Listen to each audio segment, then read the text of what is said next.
Welcome to you, our viewers, on this segment, the Juvenile Corner. Maybe it's your first time watching this video. This is simply a space for the juveniles where you can portray your skills and your talent. Beside that, you can even impact knowledge and as well as acquiring knowledge from people who know well about certain topics right here on the AMBODTV station. My name is Terry Mulenga and I'll be your presenter for this show. I'll be joined in by a very special and important person, and we'll be tackling a very important topic affecting the youth. But after discussing, it will not affect the youth, but it will help the youth to become who they want to become. So at this moment, you're just going to have a short break so that you can share this video to your friends, your families, that they can even have this certain knowledge. Stay tuned.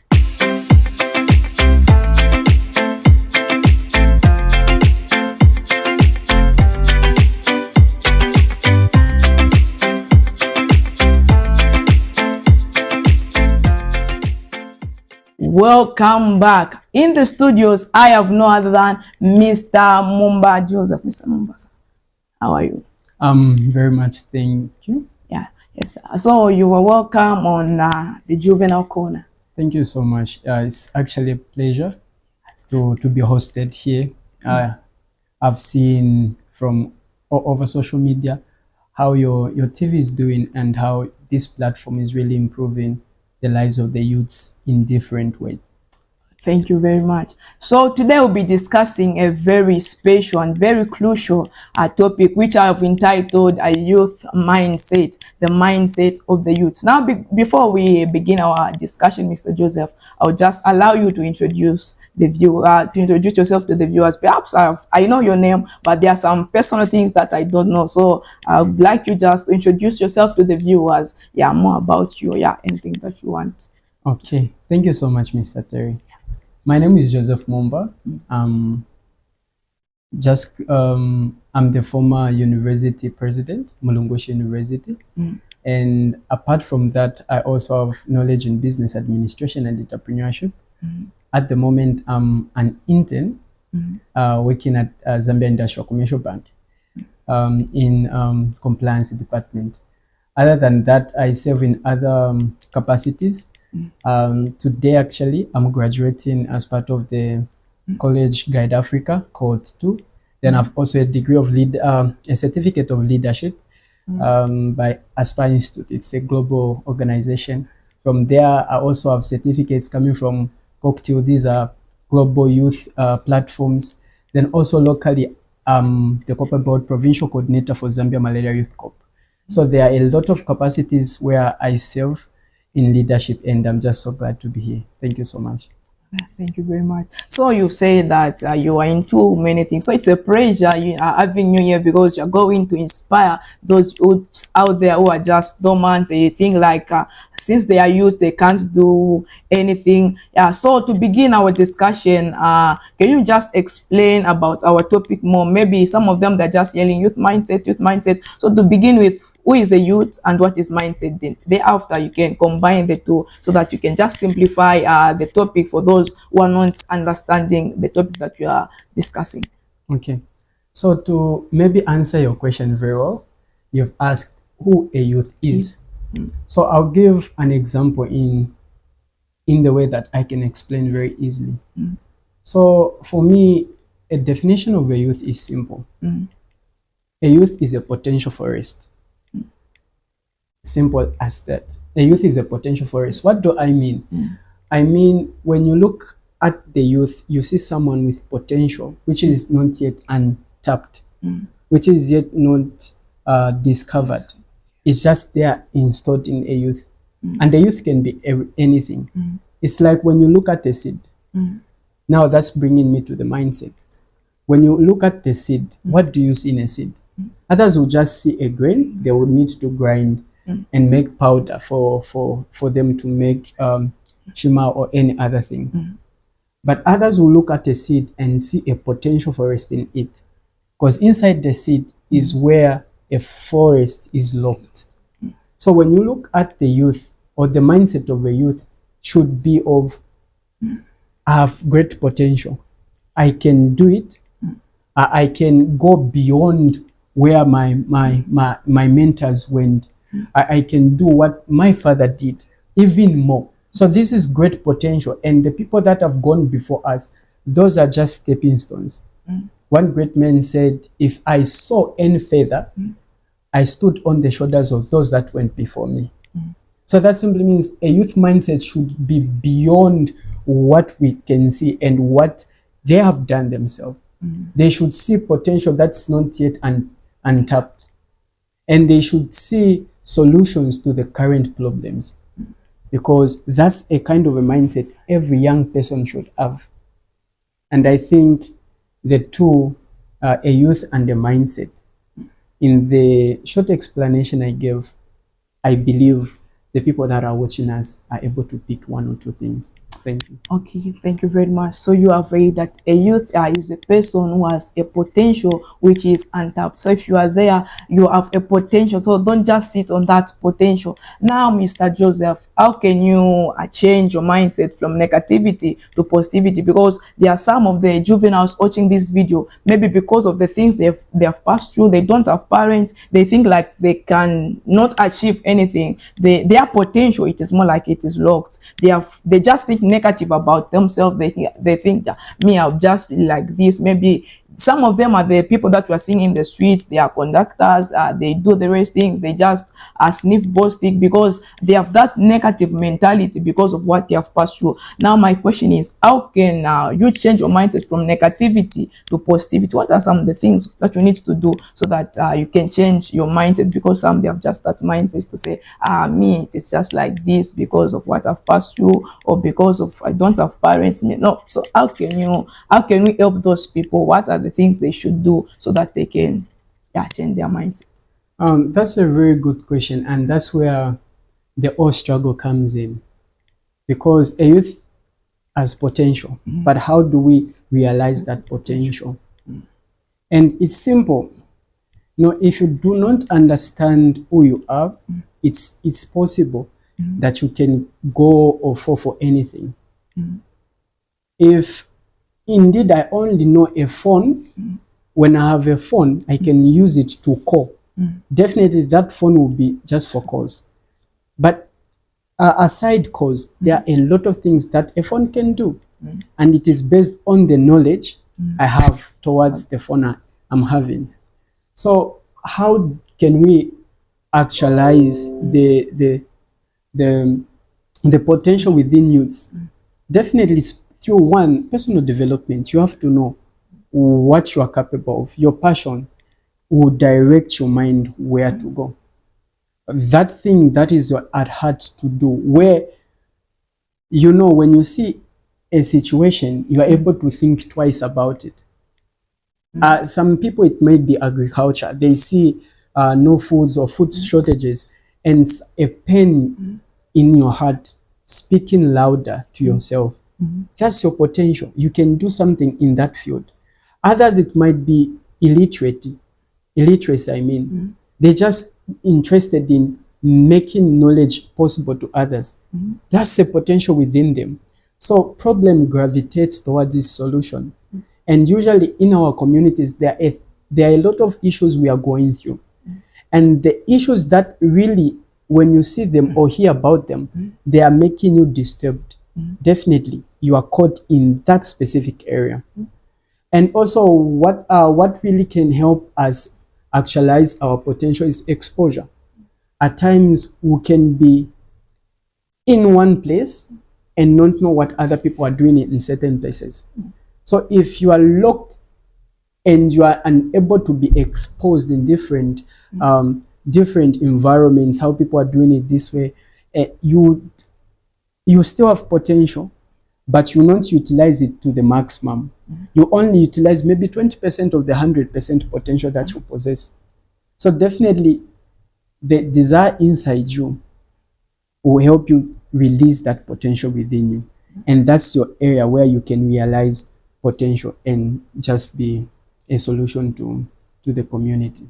Okay, so from what you have said, give an example maybe of someone who is just in the streets out there, then you have a passion maybe to do farming, you have seen a certain problem in the agricultural sector, then He's just a street kid. He's mostly find in streets. Then he wants to solve that problem, but he's thinking of, when I try to solve that problem, where will I get the money for food or for the rest of the things? So there are some things which hinder many of the youths, many of the those people of potential. Maybe they don't have money to do all those things. So what can we say about them? He has a passion maybe to do farming, but because of the challenges of life, maybe if he enters into farming, you have nowhere to get the money from. So what can we say about those people, or how can we help them? Since you have said you are doing many departments, and what are you doing about it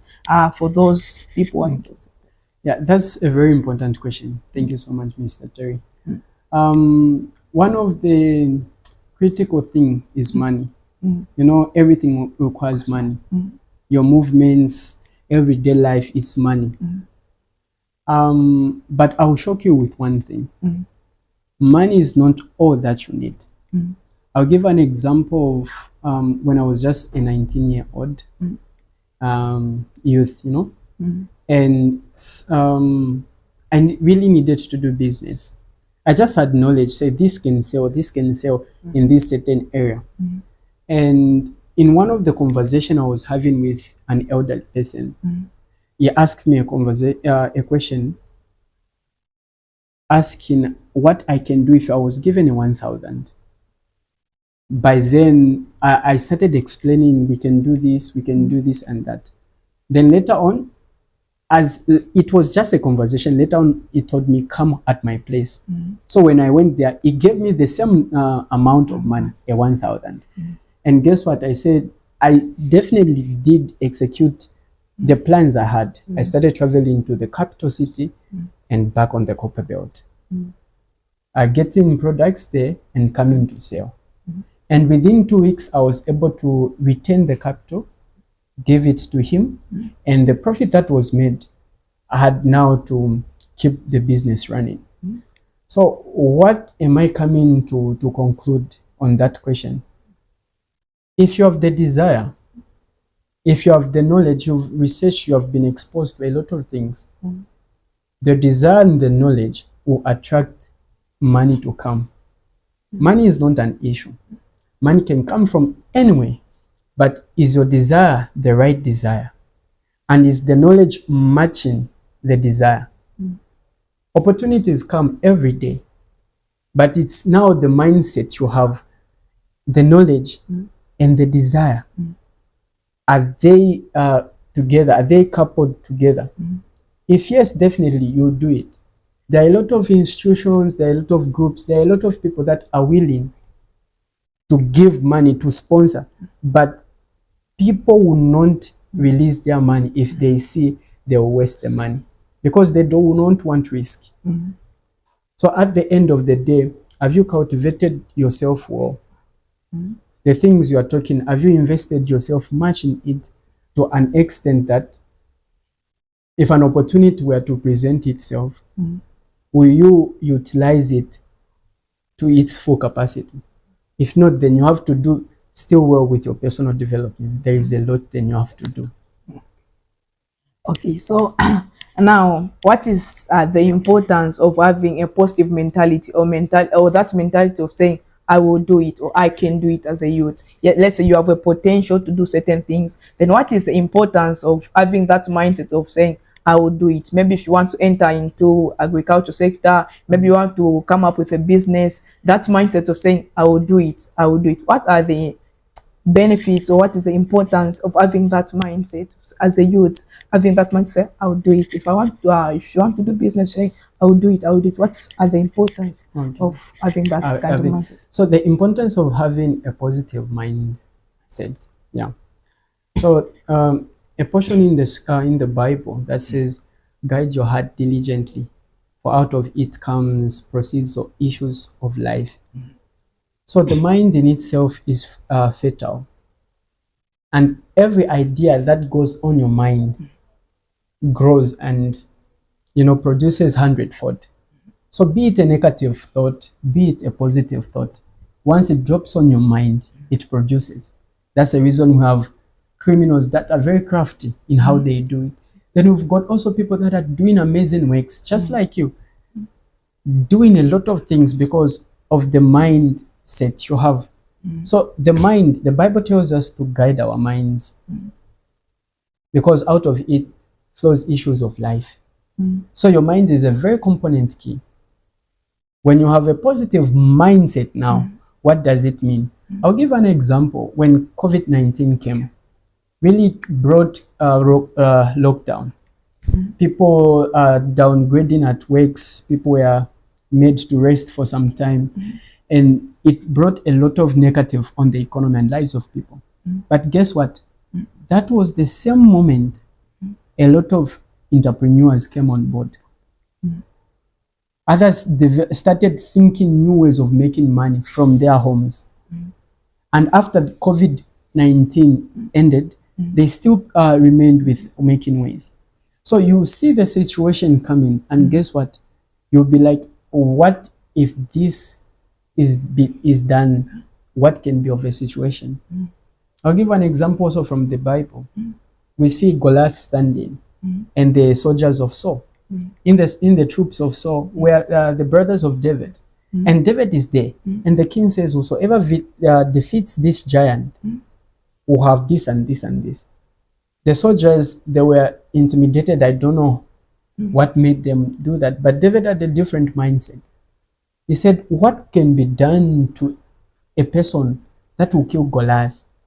Though a lot of people with different, his brothers actually, with different mindsets, were definitely telling him, you are just a small boy.